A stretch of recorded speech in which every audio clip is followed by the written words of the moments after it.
Think about the world around you right now. Things probably feel pretty solid, right? Uh-huh. Stable. Your daily routine, the structures of your community. Now picture Hull's Farm in Montana, a successful dairy operation still going strong. You'd assume it'll be there for generations. Exactly. Then flip that to Gardar Farm in Greenland, the old bishop's estate. Impressive stone ruins, sure, but completely deserted for over 500 years now. Hmm. And when it was thriving, its abandonment would have seemed just as impossible as Hull's farm vanishing today. Makes you stop and think, doesn't it? Absolutely. That contrast between apparent stability and eventual ruin is really, well, it's compelling. What we're going to delve into today is this very phenomenon, societal collapse. We'll be looking at a range of historical cases through the framework provided by Jared Diamond, particularly in his book Collapse. Right. And this isn't just some, dry history lesson. Understanding why past societies have failed and, crucially, why some have succeeded, it gives us a real shortcut to understanding the challenges and choices we face today, no matter what we do for a living. Precisely. It's about grasping the big picture of what makes societies tick, or, well, ultimately fall apart. So what are we looking at? What examples? We'll be examining some truly fascinating examples. I think the Greenland Norse, the enigma of Easter Island, the lost civilizations of the Maya and the Anasazi right here in North America. Okay. And to really bring it home, we'll start by looking at a place that seems quite stable today, the state of Montana. Okay, so how do we even begin to make sense of something as complex as societal collapse? Is there like a framework we can use to get our heads around it? Yeah, Diamond offers a really insightful 5-point framework for analyzing why societies collapse. These key factors are the environmental damage a society inflicts on itself. Okay, self-inflicted damage. Right. Then climate change, the nature of a society's relationships with its neighbors, whether they're friendly or hostile. Allies or enemies, basically. Yes. And finally, and perhaps most importantly, how a society chooses to respond to the problems it faces, its choices. And you said we're going to use Montana as a kind of modern-day lens to see these factors at work. That's right. Montana, in many ways, appears to be a picture of stability. It's part of a wealthy nation, relatively untouched, not densely populated. Yet even there, we can observe these very pressures beginning to exert themselves. Okay, let's dive into Montana then. What's its economic background and where are we seeing those shifts you mentioned? Well, historically, Montana's economy has been built on three main pillars: mining, logging, and agriculture. The big three. Exactly. However, all three are currently experiencing significant decline. Most mines are now closed due to issues with toxic waste and increased competition from overseas. Okay, so environmental costs and global economics hitting mining. What about logging? Timber sales have plummeted dramatically, more than 80% from their peak, leading to mill closures. This is because of environmental regulations, the high costs associated with forest management, and frankly, competition from regions where the climate is just more conducive to faster tree growth. Wow, an 80% drop is huge. That's massive. And agriculture. You mentioned dairy farms in the Bitterroot Valley. That sounded like a striking example. It is. In 1964, there were approximately 400 dairy farms in the Bitterroot Valley. Today, only 9. Only 9 from 400. That's incredible. It is. And the decline in agriculture generally is due to a more complex set of factors, including, again, evolving environmental regulations, shifts in what consumers want, and the fundamental economic challenges of farming in Montana's particular climate. So it's not just one single cause then, it's a mix. Definitely a mix. What are some of those underlying complexities? Well, consider forestry again. Montana's cold, dry climate and high elevation mean trees grow much slower compared to places like southeastern or northeastern United States. Right, slower growth means less profit. Exactly. So logging companies just can't achieve the same level of profitability. In agriculture, rising land values are a major pressure. Land prices in the Bitterroot Valley, for instance, are now 10 to 20 times higher than they were just a few decades ago. 10 to 20 times higher. Yeah. It's become far more lucrative for landowners to sell their property for development rather than continue farming. As one farmer put it so clearly, for a farmer, his land is his only retirement savings. That really puts it in perspective. Wow. So alongside these economic shifts, you also mentioned some interesting social dynamics, this tension between old-timers and newcomers. How does that play into all of this? That's a critical social dimension. You have long-term Montana residents whose identities and livelihoods are deeply connected to those traditional industries, right?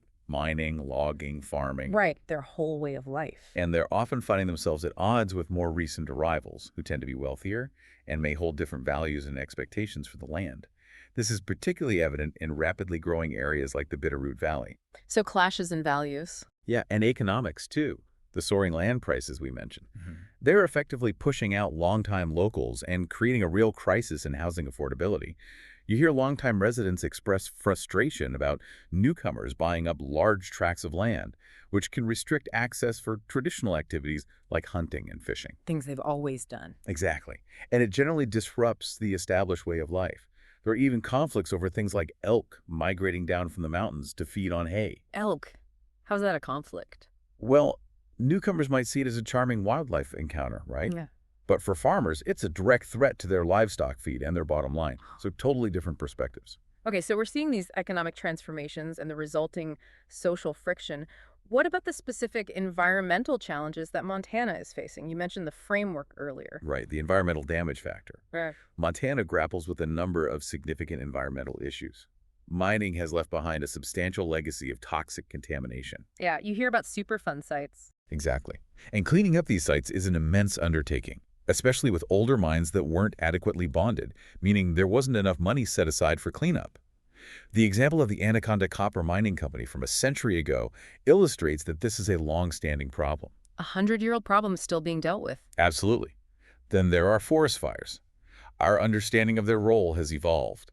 We now recognize that aggressively suppressing all fires in the past actually contributed to the buildup of fuel. So trying to stop them made them worse eventually. Precisely, leading to larger and more intense fires later on. Agriculture also has its environmental footprint, including the development of saline seeps in rain-fed areas, the salinization of soil due to irrigation in other regions. Salt buildup in the soil. Yes, making it harder to grow things. And even concerns about the potential impact of methane extraction in neighboring Wyoming on Montana's water quality. And we can't forget about the ongoing battle with invasive weeds, can we? That sounds like a constant headache. Oh, absolutely. Invasive weeds cause over $100 million in direct economic damage in Montana each year. $100 million Yeah. just from weeds. Yep. They diminish property values and reduce the productivity of farmland, requiring complex and costly management systems to keep them in check. It's a perfect example of a seemingly minor, initially underestimated problem that can have a massive and lasting impact. So even in a state like Montana that appears relatively stable and prosperous, we can see these interconnected environmental, economic, and social pressures at play. It really brings those 5 factors Diamond talks about into sharp focus, doesn't it? Even in a modern, wealthy place. It definitely does. It's sobering. Okay, so that's the modern lens. Now let's pivot and look at some of those past societies that ultimately weren't able to successfully navigate these kinds of challenges. When we talk about societal collapse, what exactly does that mean in historical terms? Like, what are we defining? Good question. When we talk about collapse, we're referring to a significant decline in the size of a human population. Okay, fewer people. Yes.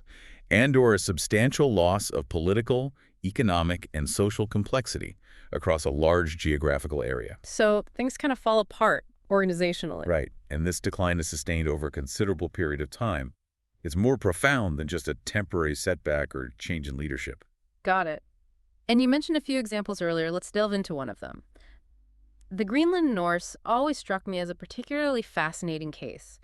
A seemingly successful European colony that just vanished. They are fascinating. The Greenland Norse initially prospered after their arrival around 985 AD. They found an unoccupied landscape with good grazing land, relatively mild climate for the time. A good start. Yeah, and a strong European market for walrus ivory, which was very valuable then. Yeah. However, over the roughly 500 years they were there, a combination of unsustainable practices contributed to their eventual demise. What kind of practices? Well, they engaged in extensive deforestation, cutting down trees for fuel, for the production of iron, they needed charcoal for that, and for building boats. Wood was critical. Absolutely. This led to a scarcity of wood and also contributed to significant soil erosion and damage to the turf, the grassy topsoil, which they increasingly relied on for building walls as timber became scarce. Building houses out of turf because the trees were gone? Essentially, yes. Their livestock also overgrazed the fragile soils, further contributing to land degradation. The core insight here is how directly their actions undermine their own resource base. So they were essentially destroying the very things they needed to survive. Surely they must have noticed this happening. Did they try to adapt? That's where their seemingly inflexible mindset comes into play. They stubbornly clung to their traditional European farming practices. For instance, raising cows that required warm barns during the long, harsh winters, rather than fully adapting to the unique Greenland environment. Cows in Greenland seems ambitious. It was. Their diet remained heavily reliant on beef, even as it became increasingly difficult to sustain cattle herds. Meanwhile, the Inuit, who also inhabited Greenland, were far more skilled at hunting seals and utilizing other local resources. Did the Norse learn from the Inuit at all? Well, interestingly, analysis of bones from Norse settlements actually shows an increasing proportion of seal bones in their later periods. Ah, so they were eating more seal. Yes, suggesting they were being forced to adapt their diet, but perhaps too little, too late, or maybe just not enough in other ways. What about external factors? Did climate change play a significant role in their collapse? We hear about the Little Ice Age. Yes, definitely. The onset of the Little Ice Age brought colder temperatures, which shortened the growing season and made their European-style agriculture even more challenging. Made a tough situation worse. Exactly. It also disrupted the sea lanes to Europe, which were crucial for their trade and connection to the outside world, their supply line, essentially. And you mentioned relations with neighbors as a factor. How did they get on with the Inuit? That's quite striking. Despite the fact that both the Norse and the Inuit faced potential food shortages at times, there's very little archaeological evidence of significant trade or interaction between the two groups. Really? They didn't trade? It seems not much. The Norse, for example, could have traded metal goods, which the Inuit valued, for Inuit knowledge and hunting skills, or perhaps dairy products for Inuit resources like seal meat or blubber. But it seems they mostly kept apart. Why? Any idea? Could be cultural biases, prejudice, maybe fear. And finally, the influence of the European-centric church in Greenland shouldn't be overlooked. It directed resources towards activities like the Nordicetta hunt long, dangerous voyages north to get walrus ivory and other goods to send back to Europe, perhaps to pay church taxes or buy luxuries. So resources going outwards instead of being used locally. Potentially diverting labor and resources away from more sustainable local practices, yes. So it appears to have been a confluence of self-inflicted environmental damage and inability or unwillingness to adapt, external pressures like climate change and isolation, and maybe even cultural factors that sealed their fate. Wow. It sounds like a really powerful example of how a society's worldview, its culture, can prevent it from taking necessary steps for survival. Okay, let's move on to another really well-known case. Easter Island. Rapa Nui. We all know about the giant statues, the moai, but what was the real story behind the society's collapse there? Easter Island provides a really stark illustration of the dangers of environmental devastation. The islanders engaged in massive deforestation, just total deforestation eventually. Why? What do they need all that wood for? Variety of needs: firewood, cremation ceremonies, clearing land for gardens, building canoes. Initially, large ones capable of deep-sea fishing, which they later lost the ability to build. No big trees, no big canoes? Right. And famously for transporting and erecting those very statues. The logistics of moving those huge stones likely required vast amounts of timber for rollers, levers, perhaps trackways. Ah, the statues themselves drove the deforestation. It seems very likely a major factor. And adding to the problem, introduced Polynesian rats heavily preyed on palm nuts, which were a potential source for forest regeneration. So the rats prevented the forest from growing back easily. A double whammy. Exactly. This widespread deforestation led to severe soil erosion, the loss of critical resources like timber and fertile soil, and ultimately, a dramatic societal collapse. The core insight here is how a seemingly successful cultural practice, the construction of the moai, inadvertently drove the very environmental destruction that undermined the entire society. It seems almost unbelievable, though, that they would cut down all the trees, especially since they clearly needed them for so many things. Canoes, houses. Why would a society make such a self-destructive choice? Didn't they see it coming? That's a fundamental question, isn't it? And one that really gets to the heart of the complexities we're exploring. Initially, several factors likely fueled the intense investment in statue building. The unique volcanic tuffstone at the Rano-Raraku quarry was ideal for carving, relatively easy to work. Good material. Yes. Their geographical isolation limited other forms of competition and prestige display. Building statues became the way for chiefs or clans to show power. The main game in town. Pretty much. The island's initial social integration, it seems, allowed different clans across the island access to the quarry. And the elite-controlled upland plantations likely provided the necessary food surpluses to support the labor involved in carving and moving the statues. So for a while it worked. Then, But then, as resources began to dwindle due to deforestation, less wood, poorer soil, maybe fewer birds to eat the power of the chiefs, and priests who had likely legitimized their authority by promising prosperity through the statues, was eventually overthrown. people lost faith when things got bad. It appears so. Archaeological evidence points to a period of intense civil war. We find distinctive obsidian spear points called mata in large numbers from this period. People were forced to relocate to coastal areas and even live in caves for protection. Statues were toppled. A total breakdown of order. Yes. It's a sobering example of how even deeply ingrained cultural practices can become unsustainable when environmental limits are reached, and how societies can descend into conflict when that happens. It's a really powerful cautionary tale about the finite nature of resources and maybe about competitive escalation too. Okay, what about the Anasazi in North America? Chaco Canyon. They seem to have developed a fairly sophisticated society for their time and environment. They did. The Anasazi, particularly those who built the impressive structures in Chaco Canyon in what's now New Mexico, did develop a complex society in a very challenging desert environment. How did they manage it? They were remarkably ingenious in the short term. They developed sophisticated systems for water management, crucial in the desert. They established a network of satellite settlements, outliers, connected by Oh, road. they had roads. A surprisingly extensive network of roads, yes, Oh. though maybe more ceremonial or for foot traffic than heavy transport. And they also relied on the long-distance transport of timber for their construction needs, big logs hauled from miles away. So, complex organization. Very. In fact, their civilization in Chaco Canyon lasted for around 600 years, which is a longer span than the European occupation of many parts of the New World. 600 years is a long time. That highlights their initial success in adapting to a difficult landscape, doesn't it? It certainly does. But ultimately, their society also faced collapse, or abandonment at least. Yes.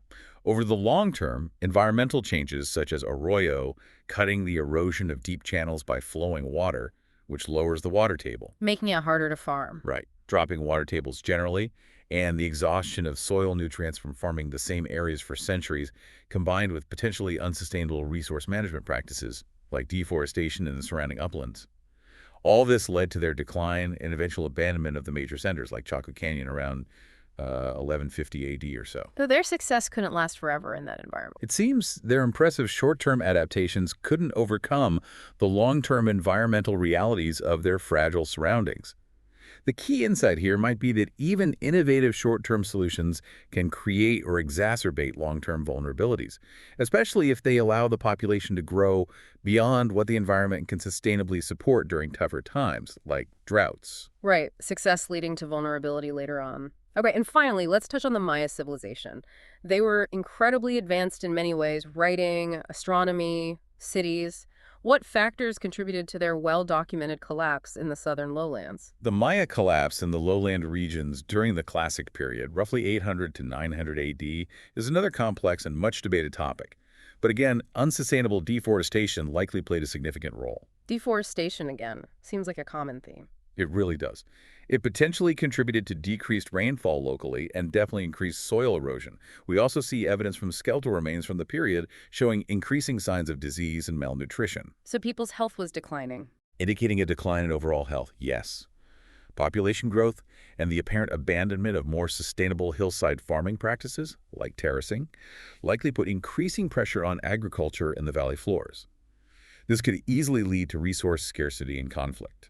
Competition for the best land. Possibly. And indeed, the archaeological records suggest that warfare became more intense and chronic leading up to the collapse.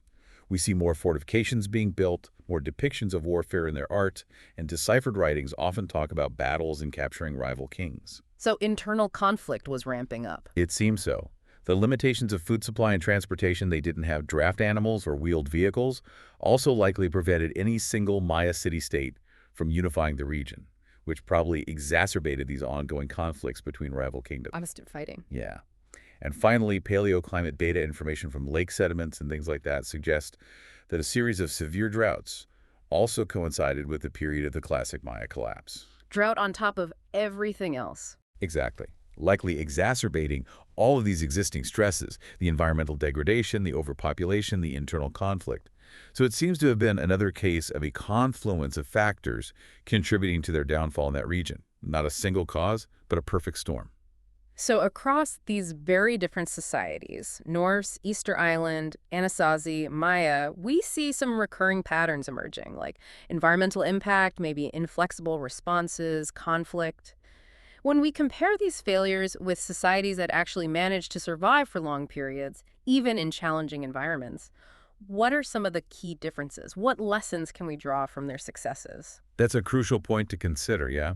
Because not all societies collapsed. When we look at societies that have demonstrated long-term resilience, such as, say, the Icelanders, who Yeah. survived in a marginal environment for centuries, Right, tough place. or the New Guinea Highlanders, who developed incredibly sophisticated agriculture in steep mountains, or the people of Tokopia, a tiny isolated Polynesian island, and even Tokugawa, Japan, we could identify some interesting contrasts. How did they manage it differently? Well, some of these societies employed what Diamond calls bottom-up approaches.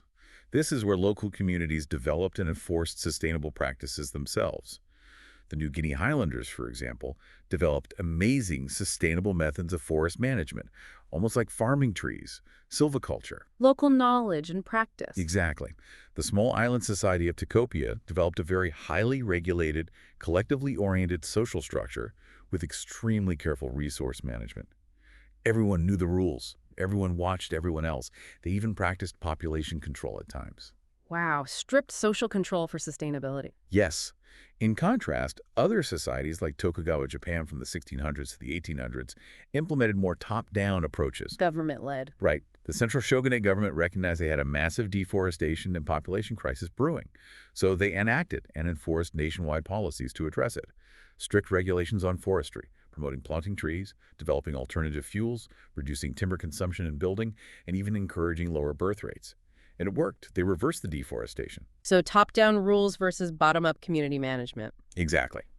The key insight here is that sustainability can be achieved through very different social and political structures, but it requires either strong local buy-in and collective action, or effective, well-enforced central authority that recognizes the problem and has the power to act. It's fascinating to see those different strategies for long-term survival.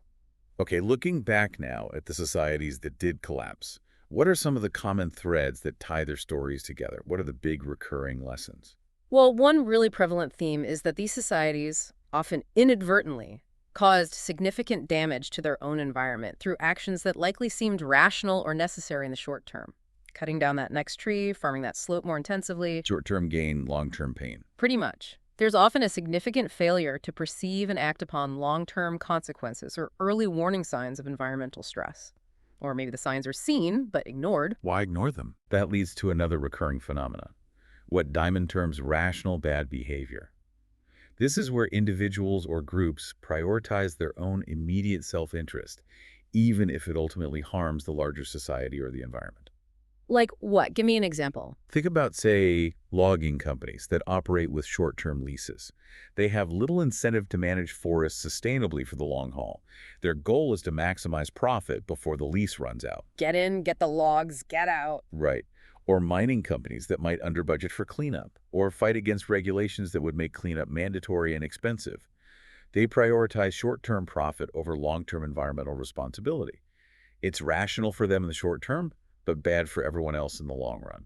And vested interests, people benefiting from the status quo. Absolutely. Vested interests often play a significant role, making it very difficult to implement solutions that might negatively impact powerful minority groups, even if those solutions would benefit the majority in the long run. The people getting rich from deforestation aren't likely to vote for conservation measures. Yeah, that sounds familiar. And finally, the quality of leadership and the effectiveness of a society's decision-making structures are absolutely crucial in its ability to recognize and respond effectively to the challenges it faces. Do leaders listen to warnings? Can the society make tough choices? The stark contrast in outcomes between Haiti and the Dominican Republic, sharing the same island and facing similar environmental challenges, really underscores the critical role of leadership in institutions. Right. Two countries, Same island, very different environmental trajectories, largely due to policy and leadership. Exactly. It's almost unsettling how many of these themes, environmental damage, short-term thinking, conflicting interests, leadership failures, seem directly relevant to the challenges that the modern world is grappling with right now. Absolutely. It's impossible to ignore the parallels. The lessons we can learn from these past collapses are directly applicable to the environmental challenges we face today on a global scale. Like what specifically? We'll think about the list. The destruction of natural habitats, the loss of wild food sources like fisheries, declining biodiversity, soil degradation, water scarcity, climate change, toxic pollution, potential energy shortages, the pressures of population growth, the impact of invasive non-native species, ozone depletion. It's a long list. A global version of the same problems. In many ways, yes. Consider a rapidly developing nation like China. It's currently facing extreme versions of many of these interconnected environmental problems: air pollution, water shortages, soil loss, habitat destruction on a massive scale due to its rapid growth and huge population. And other places. Or think about Australia. It's grappling with the ongoing consequences of imported agricultural practices that weren't suited to its environment, leading to widespread soil salinization. It struggles with the devastating impact of introduced species, rabbits, foxes, cane toads, and is facing the increasing severity of climate change-related events like droughts and fires, often exacerbated by past land management choices and cultural values. So these historical patterns are playing out now globally. It certainly seems that way. Now, we need to be careful not to fall into simplistic environmental determinism, the idea that the environment solely dictates societal outcomes. That's not what Diamond argues. The crucial factor is societal choices and responses in navigating environmental challenges. That's the variable. The human element. Exactly. So we've taken this deep dive into the topic of societal collapse, looking at a useful framework, examining a modern example in Montana, and drawing lessons from a range of past societies, both failures and successes. What are the most important takeaways you'd like our listeners to keep in mind from all this? Well, I think the most crucial understanding is that societal collapse is not some isolated or ancient phenomenon. It's not just something that happened to people in loincloths thousands of years ago. It's a recurring pattern throughout human history. It can happen anywhere, anytime, potentially. Potentially. And the experiences of past societies offer us incredibly valuable insights into the complex interplay of environmental factors, human choices, and the structures of our societies, our politics, our economics, our values. What might seem like a stable and secure situation can, in fact, be quite vulnerable to these long-term pressures if we don't manage them wisely. And ultimately, being truly well-informed means not just staying up to date with the daily news cycle, but also understanding these deeper historical trends and their profound relevance to the world we live in today. It gives context. Precisely. It helps us see the bigger picture. So here's a final thought maybe for people to consider. Reflecting on the patterns we've observed in past societal collapses and the very real and pressing challenges facing our global society today. Climate change, resource depletion, inequality. All of it. What fundamental values and decision-making processes might we need to reevaluate to ensure long-term sustainability and avoid repeating the mistakes of history? That's a big question. It is. And perhaps more importantly, on a personal level, what role do you as an individual within this global system see yourself playing in this ongoing and critical narrative? It's something worth thinking about.